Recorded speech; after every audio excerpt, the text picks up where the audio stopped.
Hi, YouTube.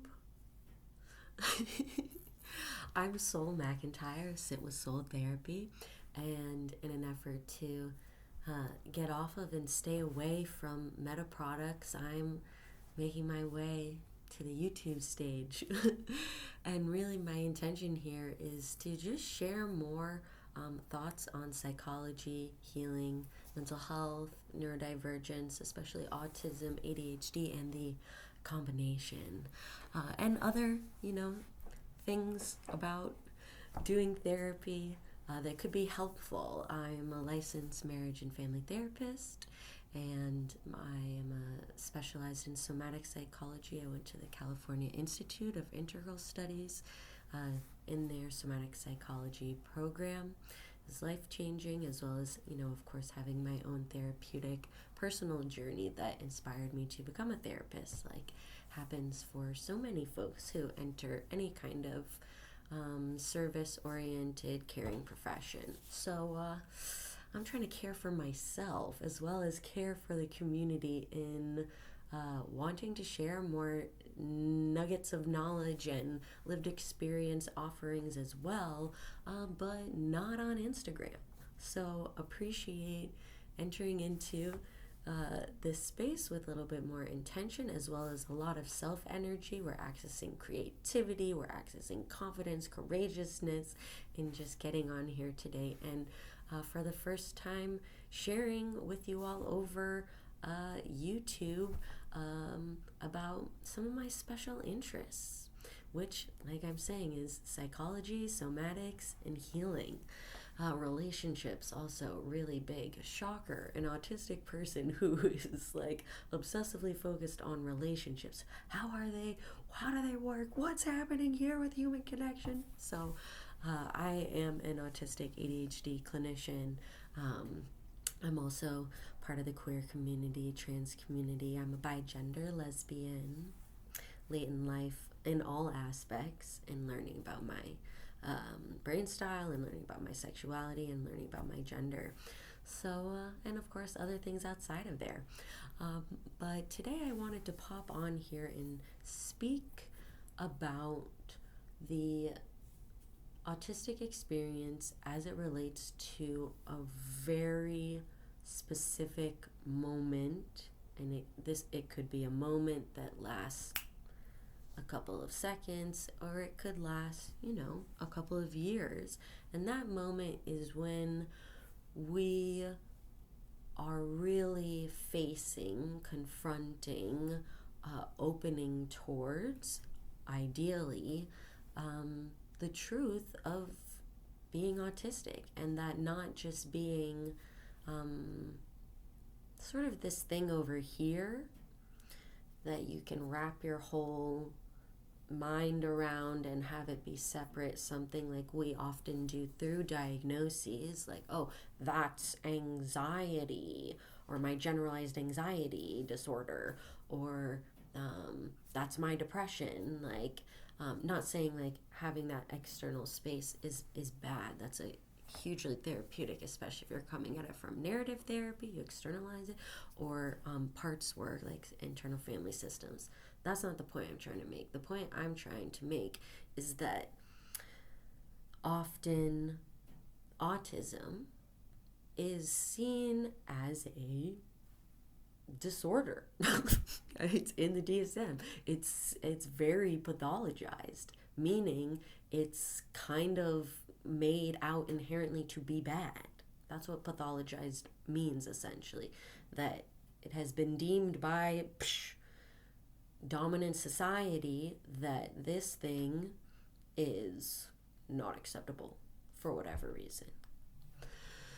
And we know that's not true. There are so many, just incredible gifts about being autistic, which I love to detail, but I won't right now. But also just the reality that, like, trans people, like gay people, like all kinds of people, we've been around since the beginning of time. Okay? And we have survived just as long as folks who do not hold those expressions. So, the impact of this larger thing pathologizing autism, having it seen as something that is separate and can be fixed and should be fixed, is that we experience shame because of it. And anyone in any field of mental health slash hopefully dominant well, I don't think I can say dominant culture is there yet with its relationship to shame, but definitely more folks realizing, oh yeah, this is not useful. This is not helping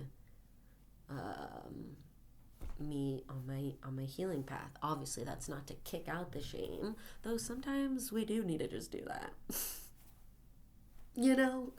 Just say fuck off. That's always important.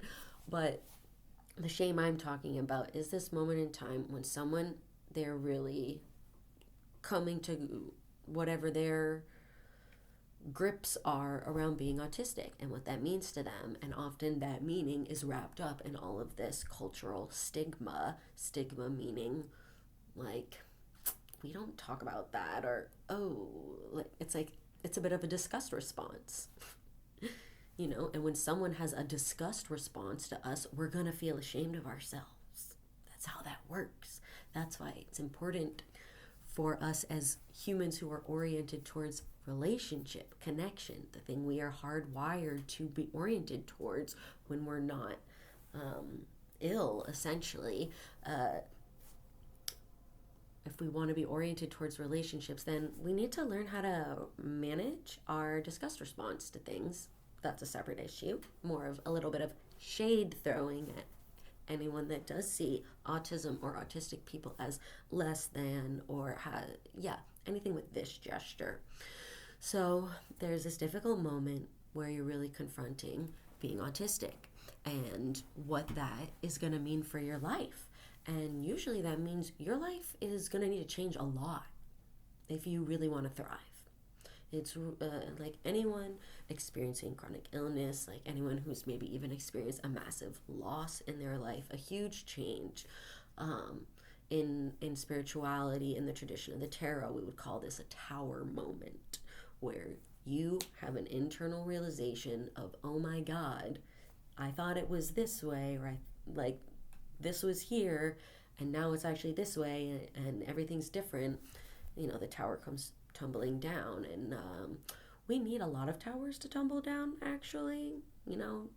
That's so we can actually rebuild ones that are fortified, strong, and for all. So it's a good thing when we have a tower moment, but they're hard. They're some of the deepest, darkest moments internally where we feel that collapse into shame, collapse into defeat. This comes up especially for artistic people around the word disabled and being disabled. And, the realities that there are periods of time, such as being in autistic burnout in particular, where you are disabled. Meaning not inherently, but inherently within the system that we exist in, which is a capitalist system, meaning your only value to the country that we live in is your body doing some sort of labor, so that labor can then go however that tax money is going to go. And so it's extremely exploitative and dehumanizing system. It completely robs us of our spirit and our gifts and our talents and the actual contributions that we have here in the web of life. There are other options outside of capitalist system, and humans are inherently more set up for those than this one. This is why so many people are struggling, and people who are autistic, neurodivergent, especially struggle to maintain the level of energy that internally and physically and mentally to work a 9 to 5 40-hour a week job where you have you might have a week or two of vacation and you might have some benefits. That's disgusting. It just is. it's not, yeah, it's extremely exploitative. So there's this moment in the dark void for autistic people. You're like, oh my God, I'm autistic. I'm really struggling. I'm in autistic burnout. There are all these things that maybe I could do for a while. I can't do it all now, or maybe I've never been able to do them. Either one, we're going to feel like shit about ourselves. And there's going to be a part of us that comes up and has a very defeated, discouraged attitude about it. And that's because it's this part of us that is holding all the other moments and all the other years and even all the other lifetimes, meaning the people who came before you who were probably also autistic, and all the help they didn't get and all the pain they went through. There's so much that comes up in confronting this identity. I do quotation marks here because identity is such like a not pathologized word in our culture, but villainized word in particular by the far right. And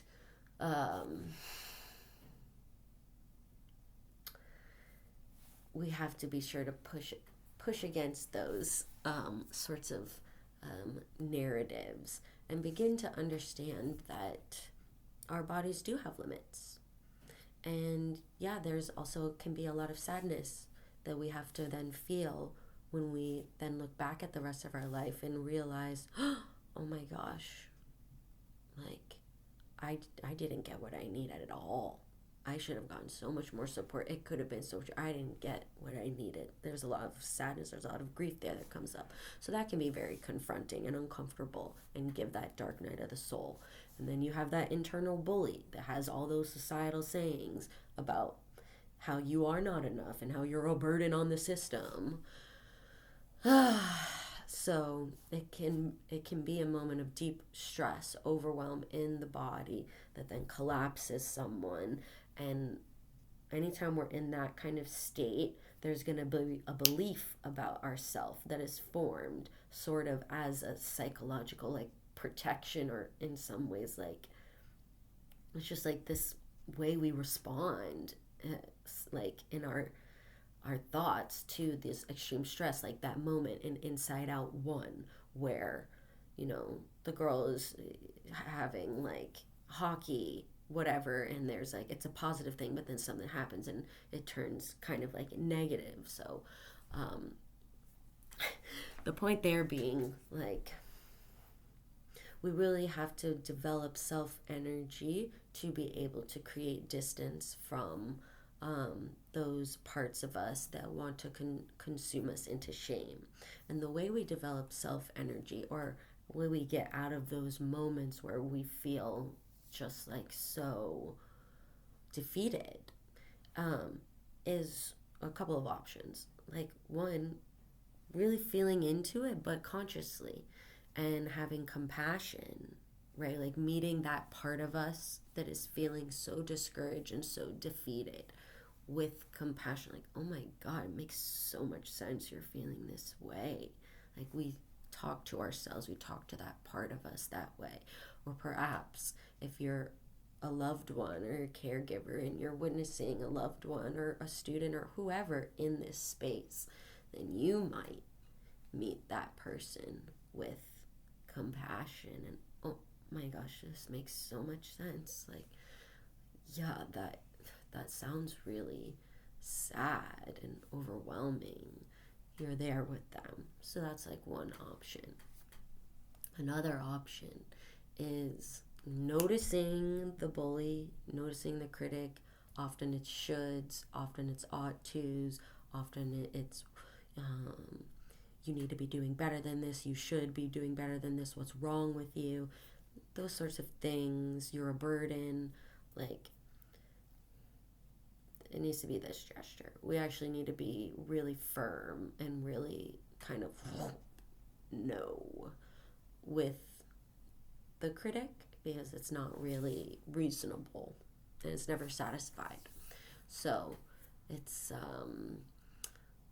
just flat out saying like, no, like this isn't helping, go away. Like, it takes a lot of strength, that self energy, to push back And this internal practice of pushing back on beliefs and pushing back on toxic narratives and statements and beliefs, very important practice skill that we are all going to need as we continue forth into this new administration and into the world that we live in today.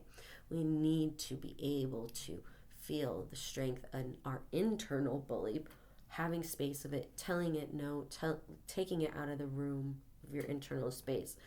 We do that internally, we will be much more likely to be able to do that in our external life. That's one of the beautiful things about using parts work or internal family systems in this bottom-up processing way, which is what we do in trauma work and which is what we do in supporting autistic individuals with many of the challenges of their nervous system and their wiring, because we also have a bottom-up processing system, just like trauma survivors. So a lot of it is, there's so much overlap. And of course, there's much higher levels of trauma in autistic people, just statistically. So we want to use internal family systems to help create space and power and new automatic responses in how we handle these defeated, beaten down parts of ourselves. And so we don't internalize, right? Take in and make our own, internalize external bullshit, being marginalized by a dominant society.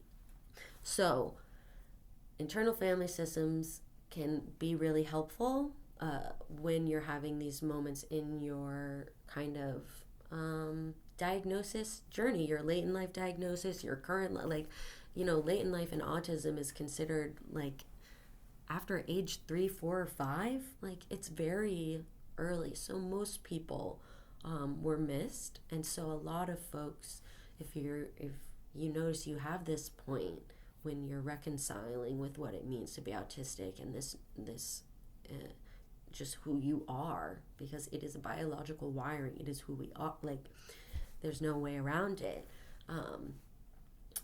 Internal family systems can really help us move through the more internalized shame and defeated and frustrated moments that come with that journey. So that's what I wanted to talk about today. Thanks for joining me. If you liked this video, I feel like it's so funny. I feel like an old person the way I talk about being on YouTube. I'm a millennial. You think I'd be comfortable with this, but it's just I guess I am part old man. No one is shocked. I'm autistic.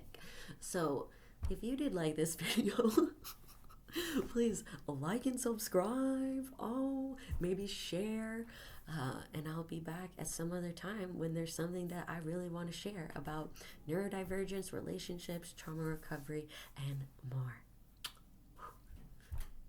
Be well.